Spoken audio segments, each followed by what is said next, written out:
CSS এনজিওর একটি নতুন নিয়োগ বিজ্ঞপ্তি প্রকাশিত হয়েছে, যেটি আপনারা এখানে দেখতে পাচ্ছেন। তো দেখেন এখানে লেখা আছে সিএসএস সংস্থায় নিয়োগ বিজ্ঞপ্তি। তো এখানে যদি আমরা একটু দেখে নেই যে কি পদ থাকছে, তো এখানে কিন্তু 1 নম্বর পদটি কিন্তু থাকছে লোন অফিসার। তো লোন অফিসার পদের কিন্তু লোন অফিসার পদের কিন্তু শিক্ষাগত যোগ্যতা লাগবে স্নাতক বা স্নাতকোত্তর। তো এখানে কিন্তু আপনারা স্নাতক পাশে আবেদন করতে পারবেন। তো আশা করি বুঝতে পেরেছেন। তো কর্মস্থল কিন্তু বাংলাদেশের যে কোনো কর্ম এলাকায় আপনার হবে। চাকরির ধরন কিন্তু নিয়মিত। পদ সংখ্যা কিন্তু 200 জন, হিউজ পরিমাণ পদ সংখ্যা রয়েছে লোন অফিসার পদে। তো এখানে স্নাতক পাশে কিন্তু আপনারা আবেদন করতে পারবেন। বয়স কিন্তু চাইছে সর্বোচ্চ 39 বছর। তো অস্থায়ী অবস্থায় 20,500 থেকে 22,200 টাকা এবং 22,680 থেকে 24,420 টাকা কিন্তু সর্বসাকুল্যে বেতন হয়ে থাকবে। তো আশা করি এটুকু আপনারা বুঝতে পেরেছেন। তো কাজের সংক্ষিপ্ত যে বিবরণটি রয়েছে, জরিপের মাধ্যমে সদস্য ভর্তি, দল গঠন, ঋণ বিতরণ, নির্ধারিত সময়ে ঋণের কিস্তি এবং সঞ্চয় আদায়। তারপরে দেখা আছে এবার যে প্রার্থীর যোগ্যতা ও অন্যান্য শর্তাবলী। তো স্নাতক বা স্নাতকোত্তর পাস প্রার্থীদের কিন্তু অভিজ্ঞতার প্রয়োজন নেই, তবে অভিজ্ঞতা সম্পন্ন প্রার্থীদের অগ্রাধিকার দেওয়া হবে। লোন অফিসার পদে প্রার্থীদের দীর্ঘদিনের কাজের কিন্তু অভিজ্ঞতা এবং চাকরি চলমান থাকলে শিক্ষাগত যোগ্যতা শিথিলযোগ্য থাকবে। আশা করি বুঝতে পেরেছেন। তো এখানে যেহেতু তারা লিখে দিয়েছে যে প্রার্থীদের দুজন প্রত্যয়নকারীর নিকট হতে প্রত্যয়নপত্র সংগ্রহ কিন্তু করে জমা দিতে হবে এবং প্রার্থীদের আইনগত অভিভাবকের নিকট হতে অঙ্গীকারনামা দিতে হবে।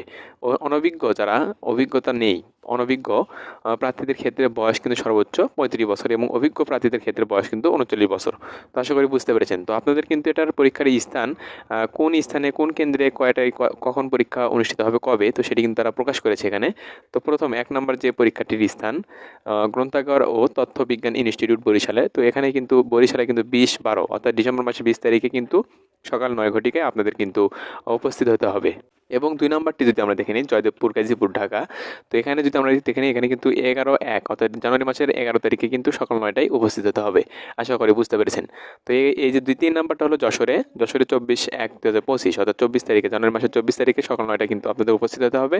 4 নাম্বারটি রয়েছে নরসিংদী। তো এখানে কিন্তু নরসিংদীতে 7/2 অর্থাৎ ফেব্রুয়ারি মাসের 7 তারিখে কিন্তু আপনাদের এই পরীক্ষাটি অনুষ্ঠিত হবে। তো আশা করি বুঝতে পেরেছেন, সাক্ষাৎকারের মাধ্যমে অনুষ্ঠিত হবে। তো 5 নাম্বারটি মাদারীপুর। তো এখানে কিন্তু ফেব্রুয়ারি মাসের কিন্তু 14 তারিখে কিন্তু অনুষ্ঠিত হবে। এবং 6 নাম্বারটা হলো খুলনা। খুলনায় কিন্তু 7 তারিখ, 3 মার্চ অর্থাৎ মার্চ মাসের কিন্তু 7 তারিখে কিন্তু মার্চ মাসের 7 তারিখে কিন্তু আপনাদের এই পরীক্ষাটি অনুষ্ঠিত হবে। এবং মিরপুর, ঢাকা। তো এখানে কিন্তু 7 নাম্বারটি যেটি রয়েছে, 7 নাম্বারে কিন্তু 21/3/2025 অর্থাৎ মার্চ মাসের কিন্তু 21 তারিখে পরীক্ষাটি অনুষ্ঠিত হবে সকাল 9টায়।